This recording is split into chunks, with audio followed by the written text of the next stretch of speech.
सभी पत्रकार बंधुओं को नमस्कार। लोकतंत्र को कुचलने, विधायकों की खरीद फरोख्त करने,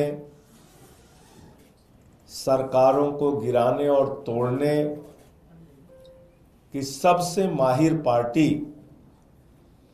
भारतीय जनता पार्टी ने दिल्ली के चुनाव में अपनी हार मान ली है। और इसी के कारण हम लोग आज सुबह से अपने विधायकों से बातचीत कर रहे हैं और बहुत सारे विधायकों ने मुझे सूचना दिया फोन करके। 7 विधायकों के पास 15-15 करोड़ रुपए लेकर पार्टी छोड़ने का, पार्टी तोड़ने का, भारतीय जनता पार्टी में शामिल होने का ऑफर अब तक आ चुका है। 7 विधायकों के पास, आम आदमी पार्टी के 7 विधायक जो चुनाव लड़ रहे हैं, उनके पास फोन आया भारतीय जनता पार्टी के उन तत्वों के द्वारा। एक दो से मुलाकात करके भी ऑफर दिया गया कि जिसमें कि वो 15 करोड़ रुपए देने के लिए बात कर रहे हैं और आम आदमी पार्टी छोड़कर भारतीय जनता पार्टी के साथ तोड़फोड़ करके सरकार बनाने के लिए शामिल होने की बात कर रहे हैं। इस पूरे मामले में हमने अपने विधायकों को कहा है, जो हमारे चुनाव लड़ रहे प्रत्याशी, उसमें से कुछ मौजूदा विधायक हैं, कुछ चुनाव लड़ रहे हैं, सबको हमने बोल दिया है कि जितनी भी कॉल इस तरह की आए उसके ऑडियो रिकॉर्डिंग आप कीजिए और इसकी शिकायत बाकायदा, इसकी सूचना दी जाएगी, नंबर 1। और दूसरा, अगर कोई आपसे मुलाकात करके ऑफर करता है तो उसका वीडियो बनाइए हिडन कैमरा लगा के और उसकी सूचना मीडिया को और सबको फिर दी जाएगी। तो हमने अपने विधायकों को सचेत कर दिया है, सावधान कर दिया है, अपने सभी लोगों को सजग रहने के लिए किया है। लेकिन 2 बातें बिल्कुल स्पष्ट हो गई हैं। नंबर 1, काउंटिंग से पहले 8 फरवरी के पहले भारतीय जनता पार्टी ने अपनी हार मान ली है। बुरी तरीके से बीजेपी हार रही है, नंबर 1। नंबर 2, जो खरीद फरोख्त और तो लोकतंत्र को कुचलने का, तोड़फोड़ करने का तरीका वो पूरे देश में अपनाते हैं, वो प्रयोग उन्होंने दिल्ली में भी शुरू कर दिया है, जिसको कई बार वो लोग ऑपरेशन लोटस और पता नहीं क्या क्या नाम देते हैं। तो ये 2 बहुत महत्वपूर्ण बातें थी जो आपको आपके साथ साझा करनी थी। हमने अपने विधायकों को सजग और सचेत कर दिया है कि कोई भी इस तरह की कॉल आए तो उसको रिकॉर्ड कीजिए, कोई भी ऐसे मुलाकात करने आए तो उसका हिडन कैमरा लगा के वीडियो बनाइए। संजय जी, कोई आप लोगों के पास प्रूफ है क्या? ये हर चुनाव के बाद हमने देखा है कि आम आदमी पार्टी कहती है कि ऐसा कॉल आया, ये सिर्फ इसलिए नहीं और हर चाहते कि टूट फूट ना हो, और जब हमने कहा तब हुआ। लेकिन आप लोग हमारी बातों को नजरअंदाज करते हैं। आपको शायद याद नहीं होगा कि शेर सिंह डागर नाम के एक व्यक्ति ने हमारे विधायक को पहले खरीदने की कोशिश की थी 2013 के चुनाव के बाद। उसके बाद कई और विधायकों को उस समय भी खरीद फरोख्त करने की कोशिश की गई थी भारतीय जनता पार्टी की तरफ से। इस प्रकार का प्रयोग बीच बीच में बीजेपी ने किया और 2-4 केसेस में वो सफल भी हुए। पैसे का इस्तेमाल करते हैं, जांच एजेंसियों का इस्तेमाल करते हैं। जिस चीज से भी दबाव बन जाए वो तरीका इस्तेमाल करके विधायकों को तोड़ते हैं। हमारे एमपी तोड़ लिया इन्होंने पंजाब में,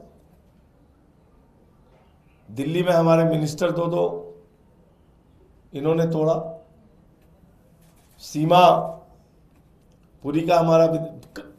अब हमने बहुत कोशिशों के बावजूद, तमाम संघर्षों के बावजूद दिल्ली को बचाया। इनके प्रयास में कब कहां कमी रही? इन्होंने तो हमेशा प्रयास किया। उसमें कौन विधायक हैं, क्या आप नाम साझा करेंगे, क्योंकि 7 का दावा आप कर रहे हैं? देखिए, ऐसा है कि सही और उचित समय पर हम सारी जानकारी साझा करते हैं। इस केस में भी वही करेंगे। हमारी निगाह बनी हुई है सारी परिस्थितियों पे, और हिडन कैमरा लगाने के लिए, रिकॉर्डिंग करने के लिए, ऑडियो रिकॉर्डिंग करने के लिए, जो कॉल आती है उसकी रिकॉर्डिंग करने के लिए हमने साफ तौर पे अपने विधायकों को निर्देशित कर दिया है। सर जी, ये 7 लोग हैं, वो कैंडिडेट्स हैं या सिटिंग एमएलए है जिनके पास फोन आया है? इसमें अभी तक ज़्यादातर सीटिंग एमएलएज हैं। और कौन किसकी तरफ से आ रहे हैं, कुछ बता सकते हो उसके बारे में? मतलब किसके बारे में आ रहा है, मैं नहीं समझा। भारतीय जनता पार्टी की तरफ से आ रहा है, और भारतीय जनता किसके, पार्टी में किसकी तरफ से आ रहे हैं? वो समय पे खुलासा करेंगे उसका। भारतीय जनता पार्टी की तरफ से आ रहा है। सर, इसके अलावा एक सवाल है। रामगोपाल यादव जी ने ये कहा कि इंडिया गठबंधन को अगर कोई हरा रहा है तो कांग्रेस हरा रहा है, और केजरीवाल जी के लिए जिस तरह की भाषा मोदी जी भी इस्तेमाल नहीं करते हैं, वैसी भाषा तो राहुल गांधी इस्तेमाल करते हैं। तो ये तो सर्वविदित सत्य है, कोई छिपा तो है नहीं। आपने देखा इस चुनाव में किस प्रकार से कांग्रेस ने कैसी कैसी भाषा का इस्तेमाल केजरीवाल जी के खिलाफ, आम आदमी पार्टी के खिलाफ, हमारे नेताओं के खिलाफ किया। ये तो कोई छिपी हुई बात अब है नहीं। तो इसमें रामगोपाल जी ने कुछ भी गलत नहीं कहा है, जो कहा है बिल्कुल सच कहा है उन्होंने। सर, अखिलेश यादव ने कहा है कि चुनाव आयोग मर गया है, उसे सफेद कपड़ा भेंट करना होगा। देखिए, मैं अखिलेश यादव जी की बात से इसलिए सहमत हूं कि जिस नई दिल्ली विधानसभा के क्षेत्र में सुप्रीम कोर्ट है, चुनाव आयोग है, और हमारे लोकतंत्र का सबसे बड़ा मंदिर संसद है, और आप सब लोग उसके गवाह हैं, कोई तीसरे गवाह की भी जरूरत आपको नहीं है। संसद से 100 मीटर की दूरी पे हमारे कार्यकर्ताओं को मारा पीटा गया। एक झुग्गी में वहां महिलाओं के साथ अभद्रता की गई। संसद से 2-4 किलोमीटर के दायरे में चुनाव आयोग के नाक के नीचे पैसे बांटे गए, दारू बांटे गए, साड़ियां बांटी गई, जूते बांटे गए, लोटे बांटे गए। खुला खेल चला। स्याही लगाई गई 2-2 हजार रुपए देके। चुनाव को मजाक बना दिया गया। हर मोर्चे पे जा जाके हम लोगों ने लड़ाई लड़ी। चुनाव आयोग से शिकायत किया, अनुरोध किया बार बार, कुछ कीजिए, कुछ कार्रवाई कीजिए। एक छोटे से भी अधिकारी के खिलाफ इन्होंने कार्रवाई नहीं की। ये क्या दिखाता है? अंतिम दिन जिस तरीके से जीके में बैरिकेड लगाया गया, जिस तरीके से जंगपुरा में नोट बांटी गई, जिस तरीके से मेरे सामने नॉर्थ एवेन्यू में राष्ट्रपति भवन के पास मेरे सामने एन ब्लॉक में पैसे दे दे के उंगली में स्याही लगाई गई। फिर जब मैं वहां पहुंचा तो वो लोग भागे। तो आप अंदाजा लगा सकते हैं कि चुनाव आयोग के बारे में अगर अखिलेश यादव जी ऐसी टिप्पणी कर रहे हैं तो उसके पीछे का दर्द क्या है। मिल्कीपुर में बीजेपी का नेता खुलेआम आके कह रहा है कैमरे पे, 6 वोट डाल के आया हूं। सुना नहीं सुना आपने? 2 केंद्रीय मंत्रियों के घर में, यही दिल्ली के अंदर 33 वोट, 26 वोट, 27 वोट सांसदों के घर में बीजेपी के, जिनके घरों में लोकसभा में 2 वोट 4 वोट हुआ करते थे, अचानक विधानसभा में 33 वोट, 35 वोट। कुछ बोला चुनाव आयोग ने? कोई कार्रवाई की आपने देखा कहीं? आप बताइए। शुरुआती दौर में जब हम लोग मिले थे तो उन्होंने जरूर कार्रवाई की। फिर कहां से उनके ऊपर प्रेशर आया, क्या हुआ मुझे नहीं मालूम। फिर एकदम से चुनाव आयोग, जिसको कहते हैं कोमा की अवस्था में चला गया, फिर वहां से नहीं निकल पाया वो। सर, जो आपने कहा हॉर्स ट्रेडिंग का पॉसिबिलिटी, जैसे 7 प्रत्याशियों को फोन आए हैं, हॉर्स ट्रेडिंग की संभावना तब हो सकती है जब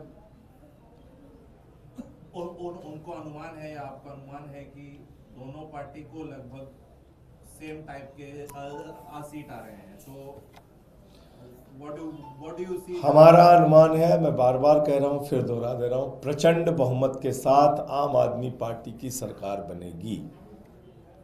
और कृपा करके आप लोग ये मसाज सेंटर चलाने वाली और स्पा चलाने वाली कंपनियों के एग्जिट पोल पे ध्यान ना दें, कृपा करके। स्पा चलाने वाली, मसाज सेंटर चलाने वाली कंपनियां, सैलून चलाने वाली कंपनियां एग्जिट पोल कर रही हैं। ये जर्नलिज्म का भी अपमान है, एग्जिट पोल का भी अपमान है। और इसके अलावा मैं यही कह सकता हूं कि आपको 8 तारीख का इंतजार करना चाहिए। उनको हो सकता है, लग रहा है कि वो हार तो रहे हैं, थोड़ा बहुत तिकड़म कर लेते हैं, तो वो तिकड़म में लगे हुए। लेकिन इस तिकड़म के से एक बात तो साबित हो गई कि हार रहे हैं चुनाव।